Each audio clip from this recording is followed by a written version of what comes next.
Hey everybody, welcome back. We are going to start installing some parts on gunmetal. We are first and foremost, and we're pretty much going to work our way from the top and go down as far as working on the car. Things are going to be installing. We got the Mighty Mouse catch can. We have the Cook's 2-inch headers with connecting pipes, and then we also have flex fuel sensor, and then of course we're putting back on a rotofab intake, but I'm going from the standard to the big gulp. So, but this is kind of what we're doing now. This install video is going to be for the Mighty Mouse catch can. Does give you the instructions, and of course the QR code there that you can go ahead and follow the instructions online. I went through them, and just as everyone says, the instructions are pretty bland and pretty ridiculous, leaving out a lot of minute details that do make this easier. But this is kind of a brief overview. What's in the kit. You got your bracket right here. That is what holds the actual oil catch can to the bracket. That is the filter that goes on top of the actual can itself. Those are the two hose fittings. That right there is going to screw into, this is the whole reason why we're doing this, by the way, is to replace this PCV valve right here to where it will actually drain out of this hole, and that brass fitting right there goes in here and then connects to one of these lines and goes into the can itself. That right there you can mount underneath the car with the drain line. The T fittings going into the PCV system to kind of split it, and I'll show you guys that here momentarily. But crappiest part about doing this is the invasiveness of putting this catch can on. It is a very big, probably must for an LT4 motor, just because of the design. It just gets a crap load of oil in it, and that's the last thing you want inside your intake runners on especially a direct port injection car. So, back in the LS series motors that I'm very, very fond of, and have a lot of experience with, the fuel's spraying over the valves, cleaning them all the time. This doesn't get that luxury. So, got to make sure you're protecting everything up top, and this is probably the best way of doing it. It just sucks how invasive this is. So, in order to do so, I've already got the intake off. This was the standard one that I already sold today. The Rotofab Big Gulp stuff is all right, sitting right over there to put on at the very end. But with it out of my way, it does make things a little bit easier. But pretty much I got to take the entire supercharger lid off. I've got to raise the supercharger up and to get access to the PCV valve that's underneath there. But, there's a few steps that you have to do in order to do so. So stay tuned. We're going to get to it. All right, so watching almost everything there is about doing this, I think I've watched about 85 videos to make sure that I'm doing all this the right way. Very first thing you want to do is you want to make sure you clear out everything that's in your way to lift up the supercharger. So there's going to be a few things that you're going to have to disconnect here, as well as get rid of this wiring harness kind of out of your way, kind of just moved up a little bit. Take one of these little pry tools. This is an interior pry tool or a clip pry tool. And pretty much you're just going to find your way underneath there and lift up on it a little bit, and it just pops right off. And it literally just comes right off there. It's not a big deal whatsoever. That side's fine. Okay. So in order to get this up, I don't think this is really going to be too much in our way, but we'll most likely we're going to remove probably just a bunch of stuff just to make sure it's out of the way. So that's for the air intake from before. And so once that's out of the way, so like I said, intake's out the way, which is good. We're going to have to disconnect a few PCV, looks like, and connections right here to make sure we can get access to up underneath here. So, okay, next step is going to be to get your 15 millimeter and whatever you guys use for your breaker, and pretty much put on this tensioner right here and pull the belt off the top of the supercharger right here. All right, so the next part that we have to do here is we've got to take the lid off the supercharger. And right here, as you can see, you've got 10 millimeter bolts going all the way around the supercharger lid. And then you've got two sets right here, 1, 2, 3, 4 right here. So once the lid comes off, obviously these bolts right here are set to the side. Remember, when you start putting this back, just a keynote, either take a picture, or if it's not that hard to remember, but these other ones that have these wire connecting placement pieces right here, are going to be the 10 millimeter that go here, and on the back, right back here as well, to make sure that you put them back there so that the wiring harness and everything can click back in. But we'll get there later. We'll go over, once I get this lid off, there's a couple things on the inside of the supercharger that I definitely want to reiterate, and we'll get there in just a moment. So, okay, folks, so as of right now, I've got the lid off the supercharger, which is that next step. I still got to take out the 10 torque yielded bolts that do hold the supercharger down. And that's one thing I wanted to reiterate on this next step, but I also wanted to show you why this oil catch can is so important. Check this out. You can see this car has 5,700 miles on it. And you can see the oil everywhere inside the supercharger. I mean, it's everywhere. And I mean, yes, do I drive the car a little bit hard? Sure. But I mean, at 5,700 miles, the lid, not all that bad, but still, it does show you where you're going to be. While I'm here, I am going to replace all the gaskets that are here on this lid, to include these four right here, the whole entire rim right here. And I'm also going to remove the silencer plate. This plate does absolutely nothing besides dampen the noise of the supercharger, which, why would we do that? So I'm going to go ahead and remove that as well.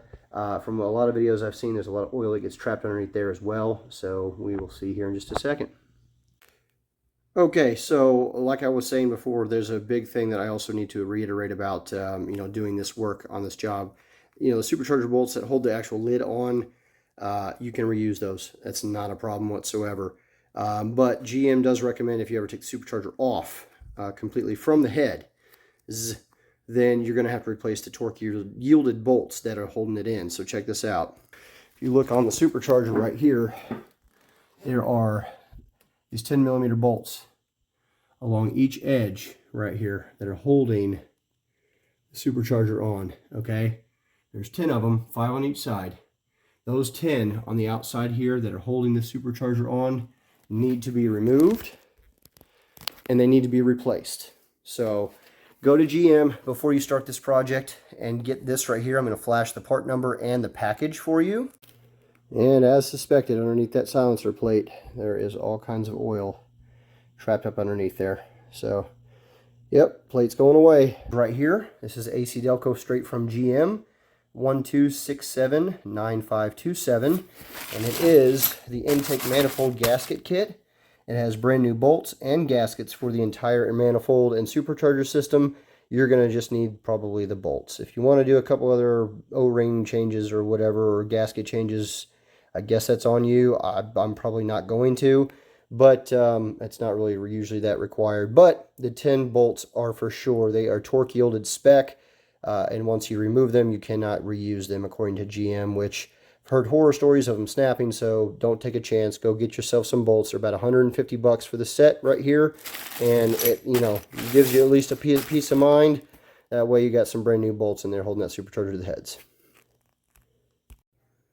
Okay guys, I went ahead and took off this PCV valve hose right here. Pretty much it connects down inside here, and it connects to the throttle body right up here. Okay, so now that we have taken off the 10 bolts and hold the supercharger on, the biggest thing you want to do now is pretty much lift the supercharger up. There is a tab, and it does get stuck a little bit, and I'm going to show you. It's a little tab right there that seats right there in the head, and if you don't pull that up at the right angle, it does tend to get stuck a little bit. So just kind of pull straight up, work it a little bit, and it will come out. But the whole thing you want to make sure you do is grab something, regardless of whatever the size it is, but it's about the size of a roll of duct tape right here, and then once you lift the supercharger up, then you're going to take a box or something, roll of duct tape, whatever the case may be, and just set it right on that. It's kind of hard to see, but there's a little bracket right there that pretty much you can set it right here on top of the water pump, or excuse me, the thermostat, and that bracket right there, and it should just prop right up. But the whole reason why we're doing what we're doing is to gain access to that little black guy right there with all the little tabs on it. And so depending on what you need, you can get a Allen key to put in there. But because I own the Audi, have this Duralast. I think this is a torque set. Could be wrong, but this is a 16, I do believe. And this, I believe, is a Torx head, and it fits that perfectly. This is actually the right tool to remove that. Not in there very hard at all, just back her out. Once you have it backed out, then we're going to get to start on the next step. And just like that, guys, once you have it loosened up, it literally takes just a small little pull. Once you have it loosened up, it literally is just going to come right out of there. Nothing serious, but this is the entire reason why we are doing this project, is this guy right here, this plastic PCV valve. And what we're going to have to do next, now that we have that out of the way, is we're going to bring it over here and we're going to swap it with this guy right here, which is this billet replacement. But what we do have to do is we have to take off, as you can see here, we have to take off that O-ring right there, and we have to take off this O-ring right here. Get it oiled up and transferred onto this one, and there's a couple more instructions after we start getting it, installed, so bear with me. Okay, so I wanted to show you the big difference here. So I've got the O-rings taken off of the stock PCV valve, and I wanted to show you the reason why we're doing this. I know I've kind of already showed it, but the big thing is you can see this opening that did face upward inside the valley cover there, and this right here is allowing oil to just pretty much go up and into the supercharger. And as you look at this one, there is no more hole there. The hole is now here, and what this is going to do is this is going to feed into the supercharger again. You're going to screw it in tight, and then once it's screwed in, it's going to be at an angle. If you're looking at this, so if you're looking at it on the supercharger, it's going to be facing to the left. Because what you're going to do is you're going to tighten this all the way down into the valley cover. Once it's tight, whether you have to back it this way or this way, whichever way, but you need to have it horizontal and to the left with this brass fitting sticking out like this to the left. So that way you can take your line and come in this way from your oil catch can. So just so you guys are aware, that's what's going to be happening, okay? And I'll show you here in just a sec. Alright, so now we're going to take this and stick it in that hole wherever where we release the other one. And once we have it installed, then we're going to put in our brass fitting.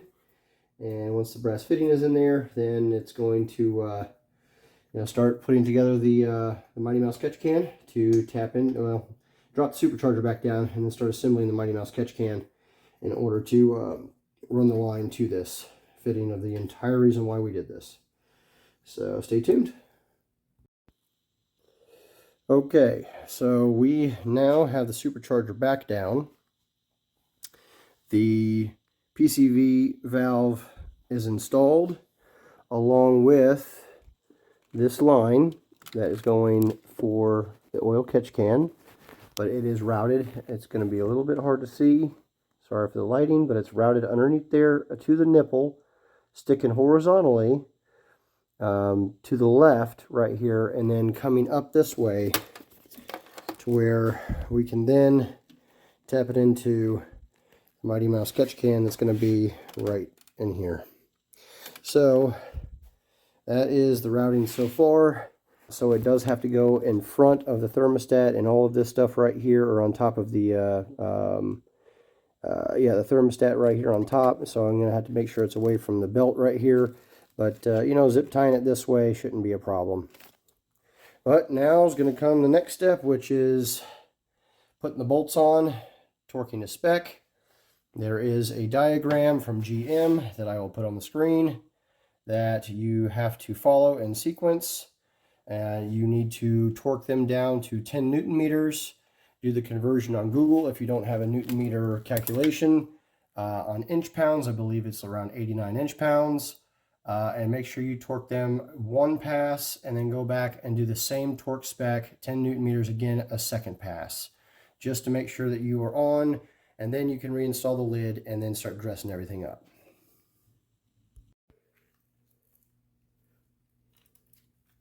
Okay, this right here is the next step. After you have torqued down your supercharger back down to the heads, This is the PCV hose that I took off that runs to the throttle body, which is this piece right here. I've already cut it right here in half, because now we've got to take this T-fitting and we've got to pretty much install it here and here into this, and then make pretty much, you know, another fitting for the other clean side to go to on the catch can hose. So I'm going to go ahead and heat that up with a heat gun and slide her in there and get her buttoned up.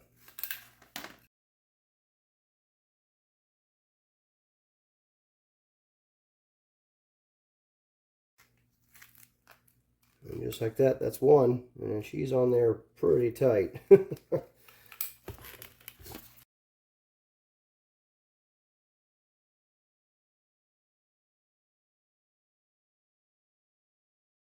Alright. Looks about right. Alright, so T-fittings in there. Again, just take a heat gun and just, you know, heat up the ends of those real good. Slide this in there. So this is going to go back into your throttle body. This is where the catch can clean side will go into, and this goes back in the PVC system in the bottom. Alright, as you can see right here, so again, that PVC line gets, God, the lighting, I'm so sorry, gets pretty much snapped back in down there. It routes up here. There's our T-fitting that we did, and then it goes, I'm sorry, and then it straps right back there to the top of the throttle body. So that is where it routes back to, and that's where we're going to have our clean side tap in for the Mighty Mouse right there. Now we're going to go ahead and put the lid back on the supercharger. I got it all cleaned up, got gaskets reinstalled, and just got to make sure we line everything back up and put her back down nice and easy. Make sure all of your lines and brackets and wiring connectors are all out of the way, and you're pretty much just going to line it up till it sits flush, sits flat. You're going to check all the way around, make sure they're not pinching anything, because, you know, it's really hard to actually see back behind there. But, and just like that, the lid goes right back on top. And then you're going to go through, and in the order in which the manual tells you to, you're going to reinstall your lid bolts. There is a torque spec. I will flash that again back on the screen, so that way you guys can follow the diagram on which way it is. And from what I understand, it's the same torque spec, 89 inch-pounds for 10 Newton meters all the way back around in torque sequence.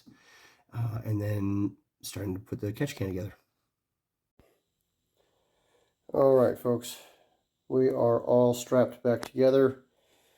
I believe we left off the T-fitting right here. Well, I just want to let you see what I've done, which when you do the mounting bracket, that is a pain, by the way, depending on what you do as far as, you know, mounting it goes. It's pretty vague, but get it to the top bolt first. The bottom bolt is just like a guide, or just like something that keeps it from turning. Doesn't really mount to anything.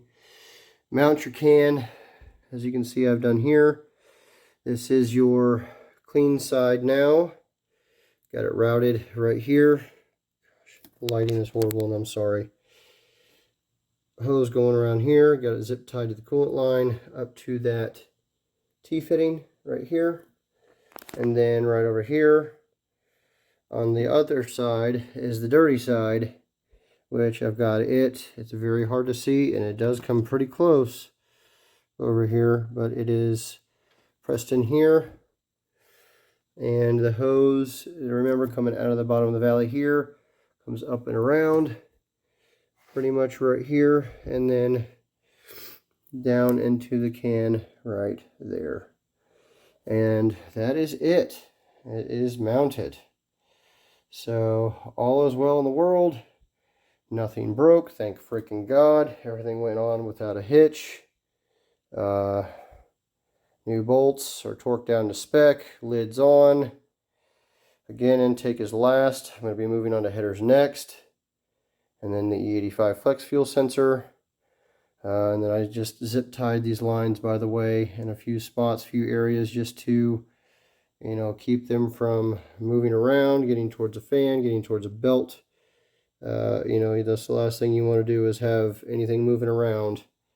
But again, very invasive for something right there. Very invasive for just this guy right here. But drain line is right here. I did put it over here and just mount it right here for now. I'm probably going to change the oil before I put it back on the dyno.